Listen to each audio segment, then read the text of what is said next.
오늘 말씀은 기쁜 절제라는 제목으로 이 사도 바울이 고린도전서에서 이제 고린도 사람들에게 여러 가지 문제 속에서, 갈등 속에서 무엇이 중요하고 또 이 신앙생활을 달려가면서 어떤 결정들을 해야 되는지를 당부하고 있습니다. 절제라는 것은 우리가 조금 단어를 생각해 보면 어떤 노력이나 우리의 행함, 능력이 좀 들어가는 것으로 보여집니다.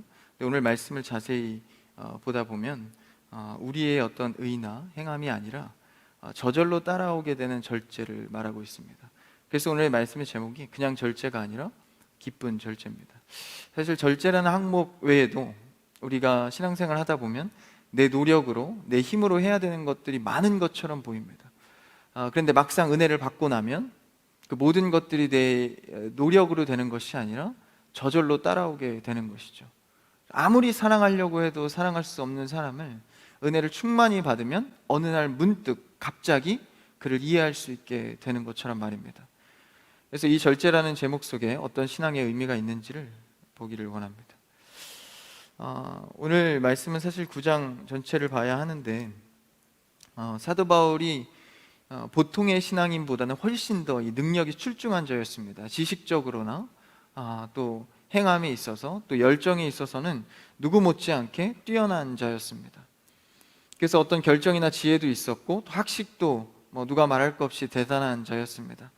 근데 이 고린도전서에서 사도 바울은 그러한 능력을 쓰지 않겠다고 말씀하고 있습니다. 죄송합니다. 15절에 보니까 그러나 내가 이것을 하나도 쓰지 아니하였고 라고 말하고 있는데요, 여기서 말하는 이것은 사도 바울의 능력입니다. 그러니까 먹을 것의 우상의 문제에서도 내가 먹지 않겠다, 먹어도 되지만, 그리고 생활비의 문제, 경제적인 문제도 내가 충분히 내가 갖고 받아도 마땅하지만 문제가 된다면 받지 않겠다. 가족 부양하는 문제, 경제적인 문제, 모든 것들을 복음에 가린다면 이것을 15절에 보니까 하나도 쓰지 않겠다라고 말하고 있습니다. 왜 이런 얘기를 할까요? 15절에 보니까요, 이 말을 쓰는 것은 앞에 있죠. 내게 이같이 하여 달라는 것이 아니라, 뒤에 보니까 내가 차라리 죽을지언정 누구든지 내 자랑하는 것을 헛된 대로 돌리지 못하게 하리라. 그러니까 내 권리나 내 능력을 씀에 있어서 내가 자랑된다면 차라리 쓰지 않겠다라는 것입니다. 이 정도로 단호하고 결단력 있게 신앙생활을 한다라는 것은 거기에 뭔가 감춰진 비밀의 복이 있다라는 것이죠. 자신이 자랑되지 않고 하나님만 드러날 수 있도록 하는 것이 그의 능력이었습니다. 그의 지식이, 그가 돈을 버는 것이, 신앙생활하다가 많은 부를, 경제를 안정되게 하는 것이 복이 아니라 그 모든 것들을 할 수 있지만 안 하는 것이, 내 자랑을 드러내지 않는 것이 나의 삶의 복이라고 사도 바울은 믿고 따랐다라는 것이죠. 그 기본을 갖고 오늘 말씀을 보기를 원하는데, 그래서 사도 바울의 자랑인 자신의 스펙이나 돈이나 이런 것들이 하나님의 영광을 가리면 안 하겠다. 심지어는 사도 바울이 뭐라고 말하죠? 내 모든 것들을 배설물로 여긴다. 그러니까 자신이 똑똑한 것도 하나님의 영광을 가리는 일이 될까봐 늘 조심했다라는 것이죠. 여러분의 삶에는 하나님의 영광을 위해서 얼마나 예민하고 조심하게 살고 계십니까? 예배만 해도 그렇죠. 예배의 모든 순서나 이 상황들, 발자국 하나까지도 예배 안에서는 민감하게 움직여야 합니다. 뭐 할까봐? 하나님의 영광을 가릴까봐 말입니다. 그래서 사실 어떤 은사가 있어서 예배에 봉사를 하고 어떤 대표 기도나 찬양을 하고 이런 것들은 절대 그의 이름이 자랑돼서는 안 된다라는 것이죠. 저도 마찬가지입니다. 말씀을 들고선 이 말씀을 전하는 자가 자신이 드러나거나 자신이 자랑되거나 자신의 얘기를 하는 것이 아니라 하나님의 영광을 어떻게 하면 드러내고 어떻게 하면 가리지 않을까를 계속해서 고민하고 지혜롭게 결정해야 합니다. 그것이 우리의 삶의 수많은 실천들과 직접적으로 연결되기 때문입니다. 예배에서 하나님의 영광을 위해서 고민하고 가리지 않을까 늘 예민하게 생각하지 않으면 삶에서도 그 실천이 이어지지 않는다라는 것입니다. 교회에서도 밖에서도 가족 어느 공동체에서든지 자신을 자랑하고 소개하는 거에 익숙하다면 그것에서 하나님의 영광은 생각할 시간이 없다라는 것이죠. 우리는 늘 하나님의 영광을 고민하고 생각하는 여러분 되기를 축복합니다. 그것이 우리의 신앙의 태도입니다. 그래서 오늘 15절에서 말한 바와 같이, 그래서 사도 바울은 십자가만 자랑한다, 예수만 자랑한다는 것을 말하고 있죠. 그래서 우리의 예배나 우리의 찬양은 평가의 대상이 아닙니다. 대형 교회가 좋은 것들을 따라가고 저그만한 교회는 배울 것이 없고 그런 게 아니죠. 예배와 찬양과 기도엔 평가가 없습니다. 하나님께서 누구를 쓰시고 누구의 예배를 받는지는 우리가 알 수 없는 것이죠. 우리는 그저 하나님의 영광만을 위해서 모이고 찬양을 힘써야 합니다. 그래서 15절 뒤에 뭐라고 하죠? 16절 한번 읽어볼까요? 16절 시작. 16절입니다. 시작. 내가 복음을 전할지라도 자랑할 것이 없으면 내가 부득불할 일임이라. 만일 복음을 전하지 아니하면 내게 화가 있을 것이다. 정말 강력하게 도전하고 있죠. 내가 복음을 전함에 있어서 자랑할 것이 하나도 없다. 이게 나의 일이다. 만일 복음을 전하는 것을 내가 소홀히 하거나 복음에 가리는 나의 자랑을 한다면 나에게는 화가 있을 것이다. 아예 선언을 해버려요. 이러다가 자기 자랑하면 어떡하려고. 사람이 실수하다가 자랑할 수도 있지 않습니까? 근데 선언을 해버립니다. 그러면 내게 화가 있을 것이다. 아주 대단한 각오죠. 이 정도로 고백하고 이 정도로 예민하게 생각해야 그나마 죄인된 인간이 하나님의 영광을 위해서 그나마 조금 살 수 있다는 것입니다. 이것을 기억하지 않는다면 언제고 우리 마음속에 내 자랑과 나의 생각이 언제고 올라옵니다.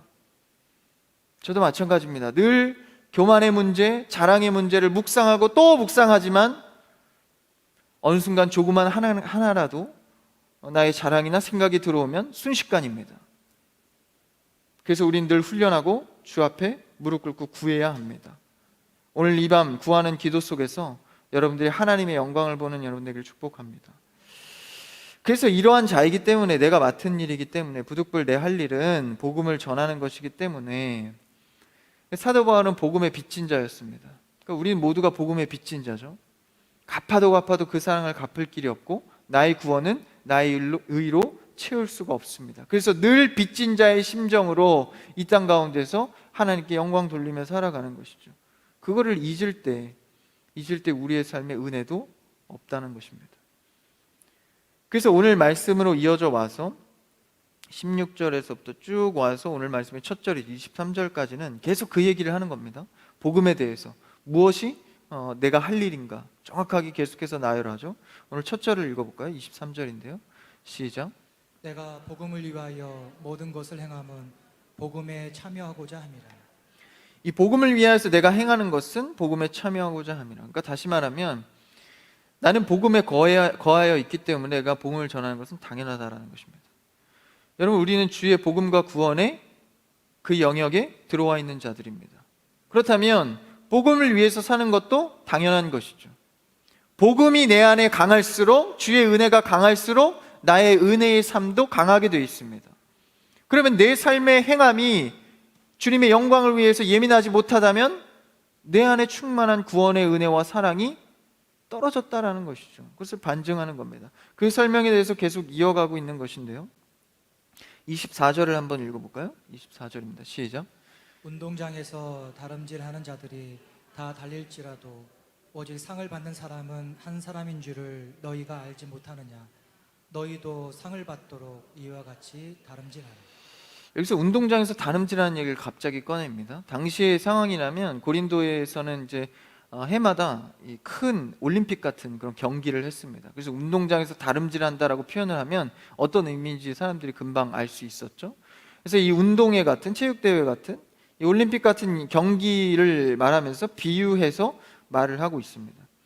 신앙의 모습처럼 우리가 달려가야 하는데 1등을 위해서 달려가라고 말하고 있어요. 그렇죠? 24절에 보니까 오직 상 받을 사람은 한 사람이지 않겠느냐. 그것을 너희가 운동 경기할 때 잘 알지 않냐.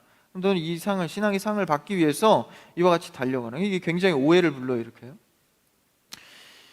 어떤 행위 구원, 그렇죠? 열심히 해야 그 상을 받을 수 있다라고 착각이 들 만한 말씀입니다. 1등을 위해 달려가라. 열심히 너의 의와 행함을 노력해라 라고 보여집니다. 근데 사실 여기서 한 명이라는 의미는 사실 우리가 열심히 신앙생활 했을 때 한 명 뽑혔다 이런 얘기가 아닙니다.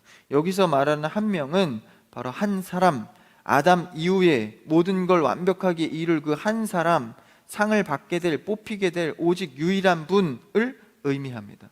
로마서 5장 12절에서 이렇게 표현하고 있는데요, 한번 읽어볼까요? 띄워주시겠어요?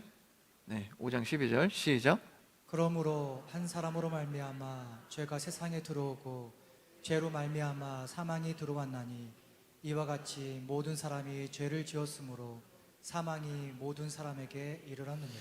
최초의 인류 그 한 사람이 범죄를 지어서, 아담이죠, 모든 세상에 죄가 들어왔습니다. 그러니까 그게 대표성이죠. 인간이라는 대표성을 갖고 하나님의 언약을 맺었는데 그 대표가 언약을 깼습니다. 그러므로 인간의 삶의 형태가 달라졌죠. 죄가 들어오고 이제 범죄자, 그러니까 내가 죄를 범하지 않아도 태어날 때부터 죄인, 원죄의 대표의 원리가 적용됐습니다. 그래서 모든 사람은 죄인으로 태어나게 됐죠. 그래서 이를 해결하려면 오직 그 죄가 없는, 그렇죠? 죄가 없는 자가 이 문제를 해결할 수 있다는 거예요. 뭘로요? 죽음으로 말입니다. 그 다음 주 13절 읽어볼까요? 로마서 13절 시작. 죄가 율법 있기 전에도 세상에 있었으나 율법이 없었을 때에는 죄를 죄로 여기지 아니하였느니라. 14절이요. 그러나 아담으로부터 모세까지 아담의 범죄와 같은 죄를 짓지 아니한 자들까지도 사망이 왕노릇하였나니 아담은 오실자의 모형이라. 그 죄를 해결할 자가 아무도 없었다라는 거예요. 율법이 주어졌지만 그 율법은 우리를 해결해 주지 못하고 오히려 율법을 통해서 우리의 죄가 더 명확하다는 것이 선고되었습니다. 그러니까 율법의 대표적인 기능은 우리를 죄인이라 사망 선고하는 기능이 있다라는 거예요. 그 외에는 기능이 없습니다. 율법은 우리로 하여금 죄인인 것을 더 확실하게 알게 하는 거죠. 그래서 우리가 그 죄인임을 알 때 뭘 기대할 수 있습니까? 누가 이 죄를 해결할 것인가? 그래서 날마다 사망이 우리의 주인 노릇을 하여서 우리가 해결받을 길이 없는 거예요. 그런데 그 아담, 오실자의 모형, 그 아담의 모형 누굽니까? 바로 아담이 모형이 되는데 바로 끝에 와서 누가 나오시죠? 바로 예수 그리스도입니다. 그래서 이제 그 예수 그리스도를 통하여서 아담의 죄가 끝나는 거예요. 모든 죄를 위해 죽으시고 죄 없으신 분이 그 죄를 해결하셔서 우리 안에 거하여 주십니다. 그래서 이제는 죄가 우리의 주인 노릇하다가 예수 그리스도가 십자가로 우리 안에 들어오셨으니 죄의 주인 노릇하던 그 죄가 사라지고 우리 안에는 이제 예수 그리스도가 왕 노릇한다라는 것이죠.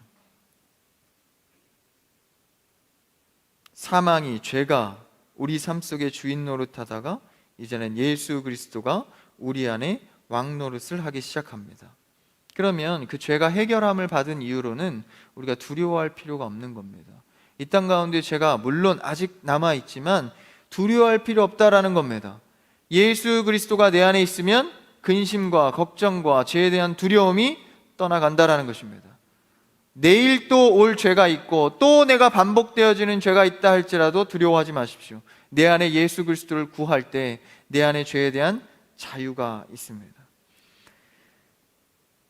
그래서 우리는 이제 이 신앙의 문제가 예수 그리스도가 우리 안에서 주인 노릇을 하기 때문에 할 수 없다고도 할 수 없고 내가 한다고도 할 수 없는 겁니다. 이게 무슨 말이냐면 하나님께서 하게 하시면 할 수 있습니다 라는 거죠. 그러니까 내 스스로는 할 수 없어요.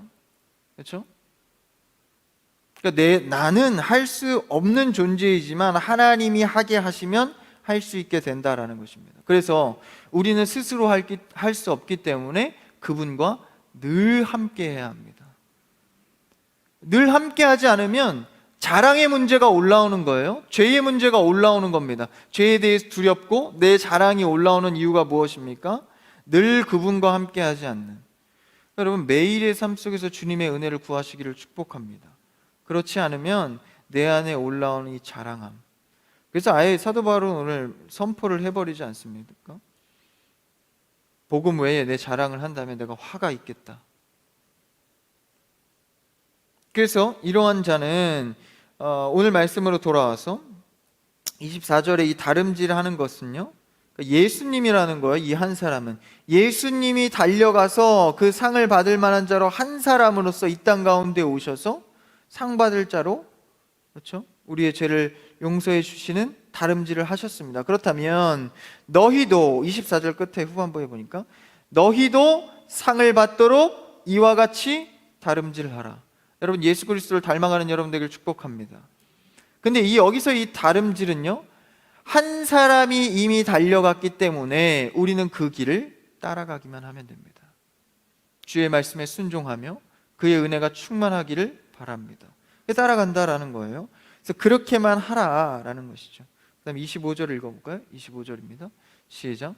이기기를 다투는 자마다 모든 일에 절제하나니 그들은 썩을 승리자의 관을 얻고자 하되 우리는 썩지 아니할 것을 얻고자 하노라. 이기기를 다투는 자마다 이 달려갈 길, 신앙의 길을 갈 때 모든 일에 절제를 한다고 나옵니다.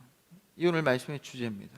자신을 자랑하지 않는 사도 바울이 한 것은 무엇일까요? 자신의 스펙과 경제력과 얻을 수 있는 기회가 있었지만 하지 않았던 것, 그게 바로 신앙의 절제입니다. 그 목적성은 뭐죠? 복음을 위해서입니다. 조금이라도 복음에 가리는 일이 된다면 내가 하지 않는다는 거예요. 그러니까 이게 어려운 게 뭡니까? 나는 할 수 있는데 안 하는 겁니다. 그게 어렵죠. 예수님이 광야에 기도하러 갔을 때 사탄이 어떤 시험을 하죠? 첫 번째, 이 돌을 떡덩이로 만들어 먹어봐라. 예수님은 그 일을 하실 수 있는 분이죠. 그러니까 그게 시험입니다. 우리는 돌 주고 떡덩이로 만들어 먹어봐, 시험거리가 되나요? 시험거리가 안 되죠. 어차피 안 되니까.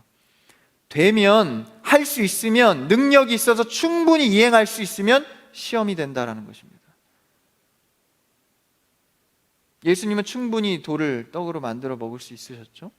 그러니까 유혹이 되는 겁니다. 거기서 예수님은 말씀으로 절제하십니다. 사도 바울도 마찬가지죠. 생활비를 충분히 벌 수 있고 가족도 부양할 수 있고 음식의 문제도 내 마음껏 먹을 수 있지만 그렇게 하지 않는 절제는 무엇입니까? 복음을 위해서입니다. 하나님의 영광이 가려질까 봐. 여러분, 우리는 날마다 이 절제의 문제에 있어서 우리가 날마다 탁월한 신앙인 되기를 축복합니다.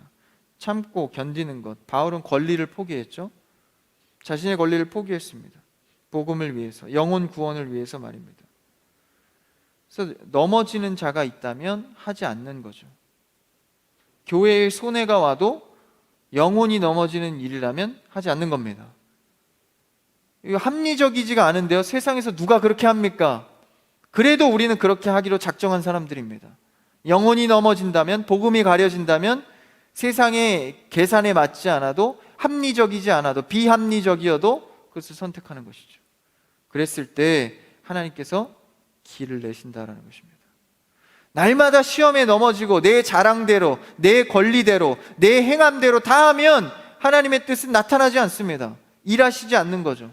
하나님이 일하실 곳을 하나님이 일하실 수 있도록 순종하고 절제하는 여러분 되기를 축복합니다. 그래서 이 우리의 신앙의 삶의 절제의 문제는 굉장히 큰 문제입니다. 내 힘으로 살아가느냐, 하나님께 의탁하여서 오늘도 잠잠히 기도하고 있는가, 이 두 가지 싸움인 것이죠. 이것을 결정하는 것이 바로 절제의 문제입니다.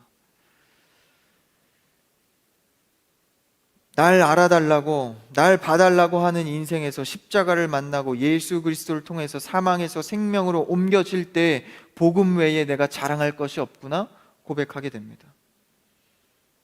그래서 이 절제는 복음을 위한 절제이기 때문에 내 성품이나 내 성숙함과 상관이 없습니다. 내 성숙의 문제를 위해서 절제를 노력하는 것이 아니라 복음을 위해서 절제하는 것이기 때문에 기쁜 절제입니다. 내가 성숙하기 위해서 절제하는 노력은 뭐죠? 사실 굉장히 고단합니다. 오늘도 하고 싶지만 하지 않는, 얼마나 괴로워요?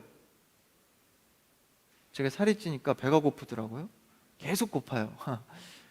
그래서 먹어도 뭘 보면 자꾸 먹고 싶더라고요. 절제의 문제지 않습니까? 근데 이게 뭐예요 지금? 내 고통스러운 절제를 하라, 네 육을 단련시켜서 먹고 싶지만 먹지 않는 절제를 해, 이 말을 하는 게 아닙니다. 인간의 노력으로 절제를 완성하라는 얘기가 아니라 그리스도의 복음의 은혜가 충만할 때 너의 삶에 절제의 문제가 해결된다라는 것이죠. 절제하고 싶어진다라는 것입니다. 절제하기를 노력하는 여러분이 아니라 절제하고 싶어지는 여러분 되기를 축복합니다. 그래서 기쁜 절제입니다. 그래서 복음을 위해서 날마다 살아가는 자들은 이 절제가 기쁜 거예요. 오늘도 내가 이 절제를 위해서 저 영혼이 살아나는구나. 오늘도 내가 이 절제로 인하여서 예배가 살아나는구나. 내가 오늘도 이 절제를 위해서 내 입술에 찬양이 끊이지 않는구나. 여러분, 절제를 만들어가지 마십시오. 여러분의 성품의 문제를 훈련하는 것이 아닙니다. 십자가의 빚진 자의 마음으로 날마다 그 복음 안에 거하고 은혜를 구하는 자들은 그 절제의 문제에 자유함을 얻는다는 것이죠. 그래서 우리의 삶은요, 억울할 것이 없습니다. 복음으로 사망에서 생명으로 옮겨졌는데 뭐 나의 자랑이 좀 자랑 안 됐다고 뭐가 그렇게 억울합니까? 좀 인정 못 받아도, 좀 드러나지 않아도 예수 그리스도의 은혜로 절제하는 것이 기뻐져야 합니다. 그래서 뭐라고 표현하죠? 마지막 26절 한번 읽어볼까요? 26절입니다. 시작. 그러므로 나는 다름질하기를 향방 없는 것 같이 아니하고 싸우기를 허공을 치는 것 같이 아니하며. 그래서 이제는 그 절제 가운데 내가 다름질하는 것은 향방 없는 것 같이 아니하고, 그러니까 목적 없이 막 하는 게 아니라, 그리고 싸우기를 허공에 치는 것 같이 아니한데요. 그러니까 눈에 보여지지 않고 방향도 목적성도 없이 하는 것이 아니라 복음이라는 목적성을 향해서 싸우기를 허공을 치는 게 아니라 사탄, 거의 대부분의 90% 80%가 다 이 사탄하고의 싸움 아닙니까? 나의 절제를 방해하고 복음을 방해하는. 근데 그 사탄의 문제는 사실 어떻게 되었죠? 예수 그리스도로 인하여서 이미 승리를 얻었습니다. 그러니까 두려워할 것이 없는 것이죠. 다만 예수 그리스도가 다시 오실 때까지 조금 그냥 발악하는 정도입니다. 근데 그것 때문에 덜컥 겁을 먹고 두려울 때가 많죠. 그래서 우리가 이길 힘은 무엇입니까? 하나님의 말씀 안에서 기도하는 것입니다. 여러분, 이미 승리하신 예수 그리스도를 의지하면서 기도하는 여러분 되기를 축복합니다. 그래서 이 기도로 무장되어서 우리가 이겨나가는 겁니다. 그래서 우리 가운데에는 날마다 복음의 빚진 자로 기쁜 절제를 해나가는 것입니다. 사도 바울이 이렇게 우리에게 강력하게 도전하고 있듯이 우리는 하나님의 영광을 가리지 않기 위해서 날마다 예민하게 신앙생활을 해야 합니다. 혹시나 내 말 한마디가, 혹시나 내 제스처 하나가 하나님의 영광을 가리는 것은 아닐까, 그 고민 속에 하나님의 방법이 숨어 있습니다. 그것을 고민하고 결정하고 또 나는 사라지고 하나님이 드러날 때 우리의 절제는 기쁨이 되고 내 자랑이 아니라 하나님의 자랑을 통하여서 교회와 가정과 영혼들이 세워져 갈 것입니다. 말씀을 정리합니다. 여러분, 우리는 아담의 죄로부터 모두 다 율법 가운데 자유한 자가 없는 죄인입니다. 그러나 예수 그리스도의 은혜로 사망에서 생명으로 옮겨졌습니다. 이 복음의 빚을 진 자로서 날마다 하나님의 영광을 생각하면서 내 삶과 내 자랑을 절제하고 하나님의 영광을 날마다 기뻐할 수 있는 여러분이 되기를 축복합니다. 이 복음의 길에 나를 막아서는 모든 사탄과 죄의 문제를 이 시간 기도할 때 하나님께서 처리하시고 기쁨으로 바꾸실 것을 확신합니다. 이 시간 은혜와 하나님의 응답이 있는 밤 되기를 축복합니다.